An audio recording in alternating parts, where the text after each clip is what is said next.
ఎటు చూసిన పోలీసులు అమల్లో 144 సెక్షన్ పలువురు నాయకులకు ముందస్తు హెచ్చరికలు ముద్రగడ పాదయాత్ర వేళ తూర్పుగోదావరి జిల్లాలో ఇది తాజా పరిస్థితి. కాసేపట్లో ఎలాగైనా పాదయాత్ర ప్రారంభించాలని ప్రయత్నిస్తుంటే అనుమతి లేనందున అడుగు ముందుకు వెయ్యనివ్వబోమంటున్నారు పోలీసులు. వ్యూహాలు ప్రతి వ్యూహాల మధ్య ముద్రగడ పాదయాత్రపై తీవ్ర ఉత్కంఠ కొనసాగుతోంది.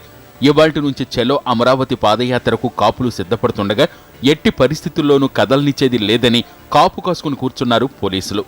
కిర్లంపూడి నుంచి అమరావతికి 116 కిలోమీటర్లు, 25 రోజుల పాటు పాదయాత్రకు రూట్ మ్యాప్ ఖరారు చేసుకున్నారు. అయితే అనుమతి తీసుకోని కారణంగా ఉక్కుపాదం మోపేందుకు 4 రోజుల ముందు నుంచే పోలీసులు రెడీ అయ్యారు.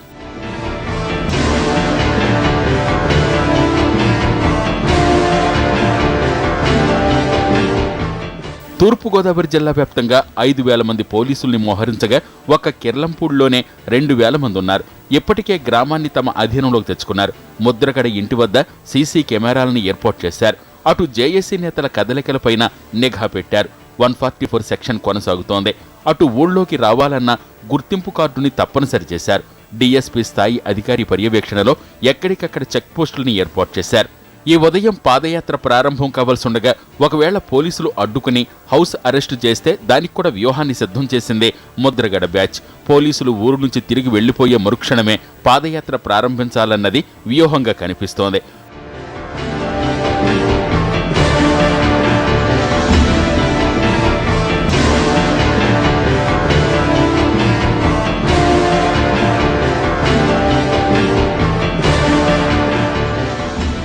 గతంలో జరిగిన అపశృతుల్ని దృష్టిలో పెట్టుకుని కట్టుదిట్టమైన ఏర్పాట్లు చేశామని ప్రభుత్వం చెబుతుంటే కావాలనే ఉక్కుపాదం మోపుతున్నారన్నది ముద్రగడ ఆరోపణ.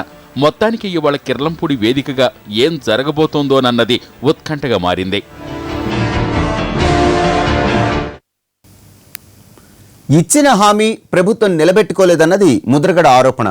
కార్పొరేషన్ పెట్టి కాపుల కోసం చేయాల్సిందంతా చేస్తుంటే లేనిపోని విమర్శలేమిటన్నది సర్కార్ ప్రత్యారోపణ. కేవలం రాజకీయ లబ్ధి కోసమే ముద్రగడ ఇదంతా చేస్తున్నారని, వెనుక నుంచి కొన్ని అదృశ్య శక్తులు ఆయన్ను నడిపిస్తున్నాయని మండిపడుతోంది టీడీపీ.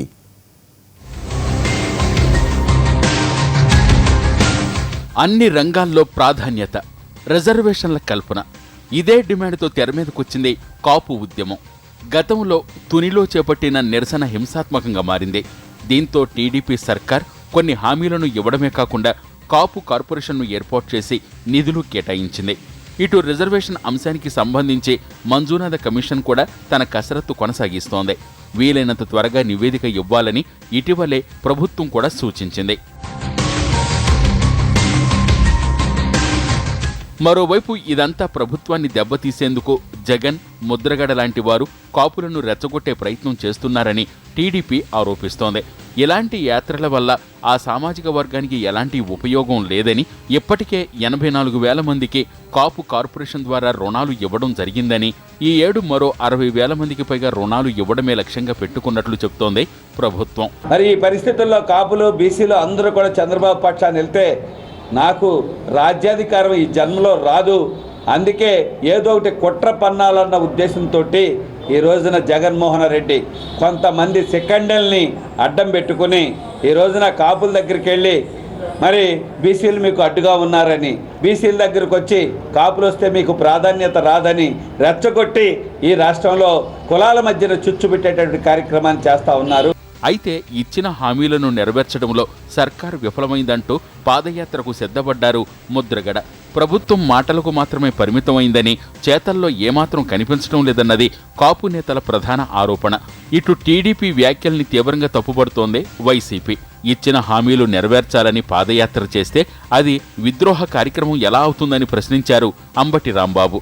కులాలను రెచ్చగొట్టింది, కులాలను ఆశ పెట్టింది చంద్రబాబు నాయుడు గారు. దానిలో భాగంగానే కాపులు బీసీలో చేరుస్తారు చంద్రబాబు నాయుడు గారని ఆశపడ్డారు. ఆశపడి కాపుల్ని బీసీలో చేర్చమంటే ముద్రగడ పద్మనాభం గారు కాపుల్ని బీసీలో చేర్చే ఉద్యమానికి శ్రీకారం చుట్టేంత వరకు కూడా ఒక్క కార్యక్రమాన్ని కూడా చంద్రబాబు నాయుడు గారు చేయలే. కాపులనైతే ఇవాళ జరుగుతున్నటువంటి దారుణం ఇంత అంతా కాదు. ఉభయ గోదావరి జిల్లాల్లోనే కాదు, రాష్ట్రంలో 13 జిల్లాల్లో ఉన్నటువంటి కాపులందరినీ కూడా కించపరిచేటటువంటి పద్ధతుల్లో పనిచేస్తున్నారు ఇవాళ ప్రభుత్వం. మరోవైపు ఉద్యమాన్ని ఉక్కుపాదంతో అణచివేసేందుకు ప్రభుత్వం ప్రయత్నిస్తోందని ఆరోపిస్తున్నారు కాపు నేతలు. దొడ్డిదారిన మంత్రులైన నారాయణ, చినరాజప్ప ఏం మాట్లాడుతున్నారో వారికే అర్థం కావటం లేదని అంటున్నారు.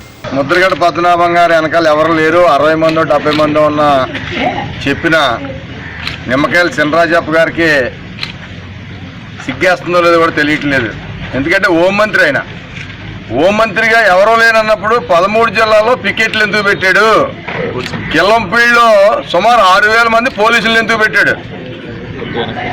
ముఖ్యమంత్రి గారు, హోంమంత్రి గారు చాలాసార్లు మాట్లాడుతూ ఉన్నారు, చట్టం దాని పని చేసుకుంటుందని. రూల్ రెగ్యులేషన్స్ మాట్లాడుతూ ఉన్నారు. అంటే మీ ఒక్కరికే వర్తించదా రూలు? మొత్తానికి ముద్రగడ పాదయాత్ర వేళ ఇటు టీడీపీ అటు కాపు ఉద్యమ నేతల మధ్య మాటల తోటాలు పేరుతుంటే సర్కార్ ఆదేశానుసారం ఎక్కడికక్కడ తూర్పుగోదావరి జిల్లాలో అష్టదిగ్బంధనం చేసింది పోలీసు శాఖ. ఇలాంటి పరిస్థితుల్లో ఏ క్షణాన ఏం జరుగుతుందోనన్న ఉత్కంఠ రేగుతోంది.